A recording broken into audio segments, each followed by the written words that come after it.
मेरे गुरुजी स्वामी राम स्वरूप योगाचार्य जी को शत शत प्रणाम। गुरु की वजह से ही शिष्य को ज्ञान आता है और गुरु का सम्मान करना, हम गुरु का दिए ज्ञान का हम गुरु जी के दिए ज्ञान का ऋण तो नहीं चुका सकते, परंतु हम सदैव उनका सम्मान करें, चाहे वो हमारे आध्यात्मिक गुरु हों या भौतिक गुरु। क्योंकि भौतिक गुरु हमें जीवन यापन के लिए आजीविका देते हैं और का साधन बताते हैं, हमें इस योग्य बनाते हैं कि हम आजीविका कमा सकें।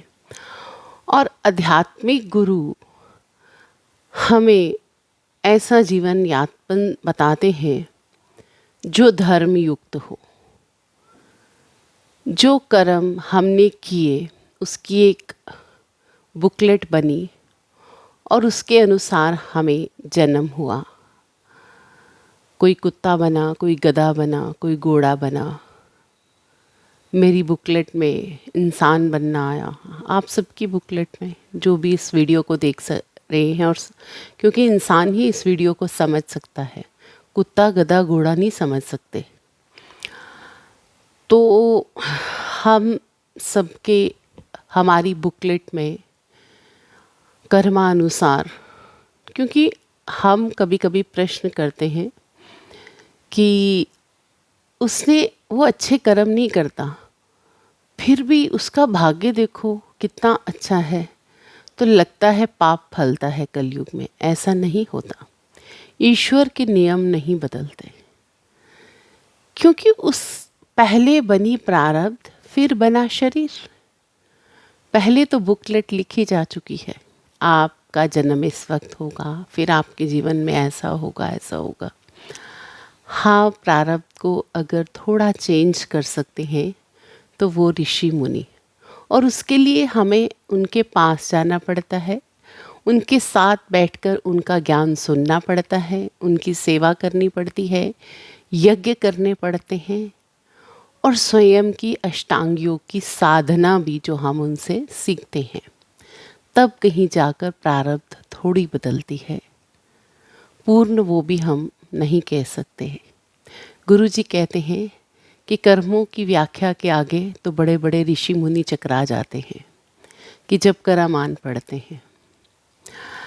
तो हमने कृष्ण जन्माष्टमी भी समीप आ रही है, ऐसे ही दिल किया कि सामवेद का गायन गुरु जी से सुना था कि ईश्वर बड़े प्रसन्न होते हैं जब कोई सामवेद उपासना कांड है।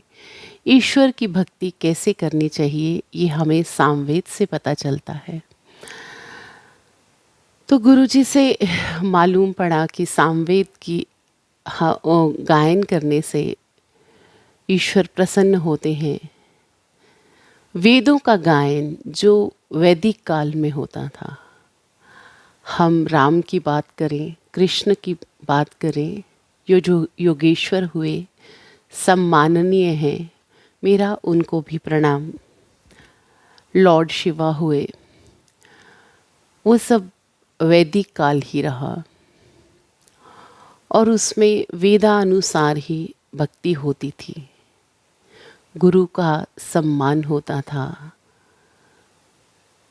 गुरु की आज्ञा निभाने के लिए राम जी विश्वामित्र के साथ वनों में गए राक्षसों का वध करने के लिए कि यज्ञ पूर्ण हो जाए, परंतु क्या विडंबना है आज कि यज्ञ ही समाप्त हो गए। अग्निहोत्र ही नहीं होता घर घर, जिससे कि वातावरण शुद्ध हो, भोजन पवित्र हो, ब्रह्म का हो। और कहीं कहीं माताओं की मजबूरी समझ आती है कि जब वो अपने बच्चों को जॉब करती हैं तो बच्चों को टेलीविज़न के आगे बिठा देती हैं खाना खाने के लिए, या मोबाइल दे देती हैं, परंतु वो ब्रह्म बोझ नहीं बन पाएगा। क्योंकि जैसा खाएगा अन्न वैसा बनेगा मन। बच्चा जिस भाव से, जिस वृत्ति से भोजन ग्रहण कर रहा है, वो वैसा ही बन जाएगा और वैसा ही समाज में अब प्रचलन है। तो अगर हम भक्ति बहुत है, घर घर में भक्ति है, परंतु फिर वही रोज का प्रश्न, शांति कहाँ है, सुख कहाँ है? क्या धन से सुख प्राप्त होता है? नहीं। फिर तो कभी कोई धनवान, फिर तो सभी धनवान को बड़ी बड़ी अच्छी नींद आनी चाहिए थी। ऐसा भी नहीं होता और कहीं कहीं होता भी है। परंतु वैदिक काल में राम, जिनकी मुझे भजन वो बड़ा प्यारा लगता है, जिसने भी बनाया है, राम आएंगे तो अंगना सजाऊंगी, बहुत ही प्यारा है। राम आएंगे तो अंगना सजाऊंगी, कुछ ऐसे करके है। परंतु विडंबना ये है कि राम के गुणों को कोई भी नहीं अपना रहा। राम अपने पिता की आज्ञा पाए। देखो उनकी प्रारब्ध, मैंने कहा ना, पहले प्रारब्ध बन जाती है फिर शरीर। गुरुजी ने बताया है, मैं नहीं कह रही, मैंने गुरुजी से ये ज्ञान लिया है। पहले बनी प्रारब्ध, फिर बना शरीर। जो सुबह राज्य मिलना था वो वनवास मिल गया। पिता की एक आज्ञा मानकर उनका वचन निभाने के लिए राम जी 14 वर्ष के लिए वनवास चले गए। राम की भक्ति है, परंतु राम के गुणों का आज समाज में, देश में बहुत अभाव हो गया है। तो हम कोशिश करें कि हम जगदीश्वरानंद जी की रामायण पढ़ें, जिसमें उन्होंने बड़े सारे जो हमारे अंधविश्वास हैं उनका कटाक्ष किया है। जगदीश्वर आनंद जी की रामायण ज़रूर पढ़ें, अच्छी, बहुत अच्छी लिखी है उन्होंने। तो मैंने अपने गुरुजी से भी सुनी वो रामायण और मैंने पढ़ी भी वो। तो राम जी, परंतु आज समाज में कोई बहुत कम पुत्र ऐसे होंगे जो पिता बोले तुम सब धन संपत्ति छोड़ दो और वनवास चले जाओ और झगड़ा ना हो। तो वैदिक काल में जहाँ भी राम 14, वहाँ उन्होंने रामायण में बताया कि जहाँ भी वो 14 वर्ष तक रहे, तो वो जब भी प्रातः काल होती या संध्या होती तो वो लक्ष्मण को बोलते हवन लगाओ, वो अग्निहोत्र वो यज्ञ का सामान लगाओ, अग्निहोत्र करेंगे। और ऋषियों के यज्ञ उन्होंने 14 साल में कंप्लीट करवाए। और यही हम चाहते हैं कि वैदिक काल वापस आए, सुख हो, संपन्नता हो, आपस में प्यार हो, खुशहाली हो। क्योंकि जीवन बहुत छोटा सा होता है, कभी हम देखें ना, और ये सब माया से लिप्त रहता है। हमारे काम, क्रोध, मद, लोभ, अहंकार, निंदा, द्वेष, चुगली, ये सब क्या है? इनका कारण माया है। माया के लिए हम राग द्वेष करते हैं, लड़ाई झगड़ा करते हैं। सब चीज़ों में माया ही लिप्त है। अन्यथा देखा जाए तो जीवन हमें मिला ही मोक्ष प्राप्ति के लिए है। और मोक्ष प्राप्ति कैसे हो? ऋषियों के संग, उनकी सेवा करके, यज्ञ करके, उनके संग संगतिकरण, आध्यात्मिक पुस्तकों का अध्ययन करके और अष्टांग योग का अभ्यास करके, जिसमें भौतिक और आध्यात्मिक, गुरुजी ने ये ज्ञान दिया है कि भौतिक और आध्यात्मिक दोनों उन्नतियां साथ साथ चलनी चाहिए।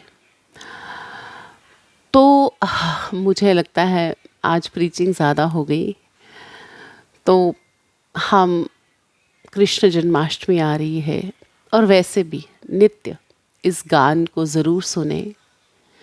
आप जिस भाव से इस गान को सुन रहे हैं, मेरी ईश्वर से प्रार्थना है कि वो आपकी कामना ज़रूर पूर्ण हो।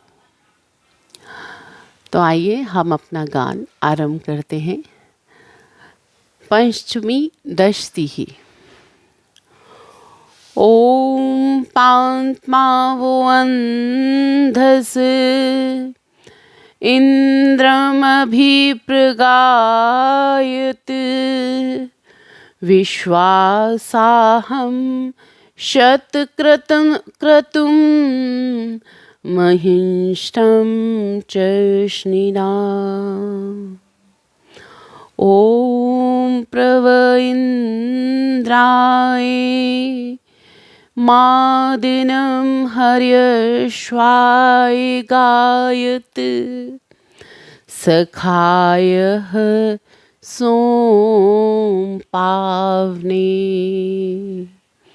ॐ व्यमुत्वा तदिदर्था इन्द्रत्वायन्तः सखायः कन्वाउक्थे विर्जरन्ते।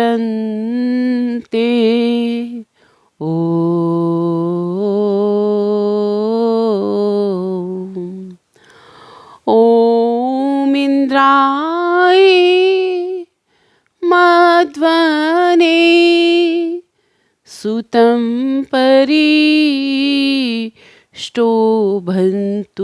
नो गिरः अर्कमर्चन्तु कारवः।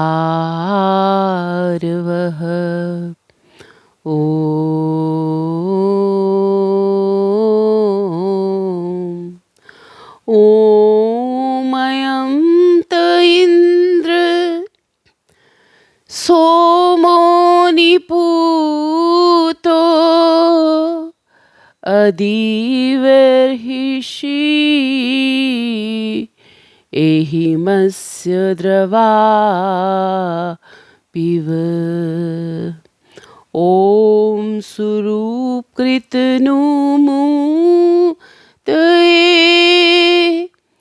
सुदुगामिव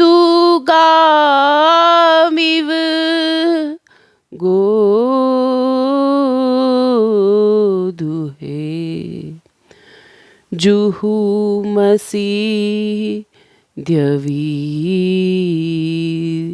जुहुमसि द्यवी द्यवी। ॐ अवित्वा वृषवा सुते सुतं सृजामि पीतये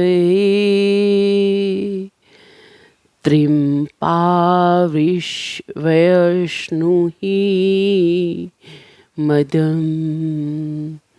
ॐ य इन्द्रसं चंसेष्वा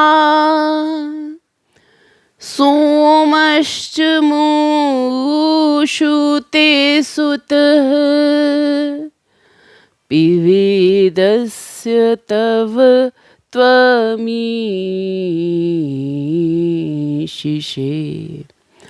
ॐ योगे योगे तवस्त्रं वाजे वाजे हवामहे सखाय इन्द्रमूतये। ॐ त्वेतानि शीतेन्द्रमभि प्रगायत्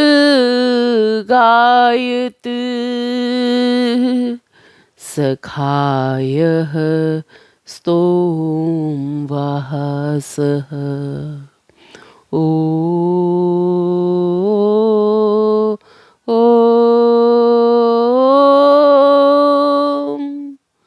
ओहो ओहो